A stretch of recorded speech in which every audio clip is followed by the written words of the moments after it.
சொல்லலாம்.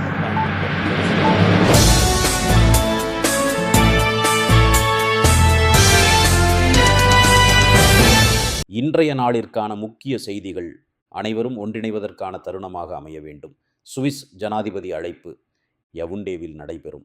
உலக வர்த்தக அமைப்பின் அமைச்சர்கள் கூட்டம். தற்போதைய அரசியல் பதட்டங்களுக்கு மத்தியில் அனைவரும் ஒன்றிணைவதற்கான ஒரு முக்கிய தருணமாக அமைய வேண்டும் என்று சுவிஸ் ஜனாதிபதி கை பார்மெலின் தெரிவித்துள்ளார். வருவாய் 29.4 பில்லியன் சுவிஸ் பிராங்க் உயர்வு.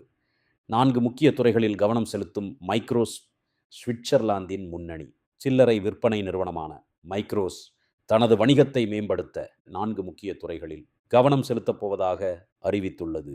உணவு சில்லறை விற்பனை, டிஜிட்டல் வர்த்தகம், சுகாதாரம் மற்றும் நிதி சேவைகள் ஆகியவையே அந்த 4 முக்கிய பிரிவுகள் ஆகும். இந்த புதிய உத்தியின் மூலம் நிறுவனம் கடந்த நிதியாண்டில் குறிப்பிடத்தக்க வளர்ச்சியை கண்டுள்ளது.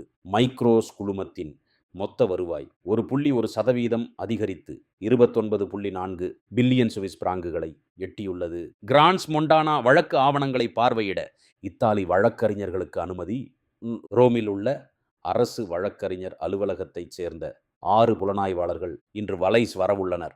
புத்தாண்டு தினத்தன்று கிரான்ஸ் மொண்டானாவில் ஏற்பட்ட கொடிய தீ விபத்து தொடர்பான விசாரணை ஆவணங்களை அணுக அவர்களுக்கு அனுமதி வழங்கப்படும். நீதிபதிகள் மற்றும் காவல்துறை அதிகாரிகளை கொண்ட இத்தாலிய குழு சியோன் நகரில் 2 நாட்கள் தங்கியிருக்கும் என தெரிவிக்கப்படுகிறது. இத்துடன் இன்றைய முக்கிய செய்திகள் நிறைவடைகின்றன. நன்றி, வணக்கம்.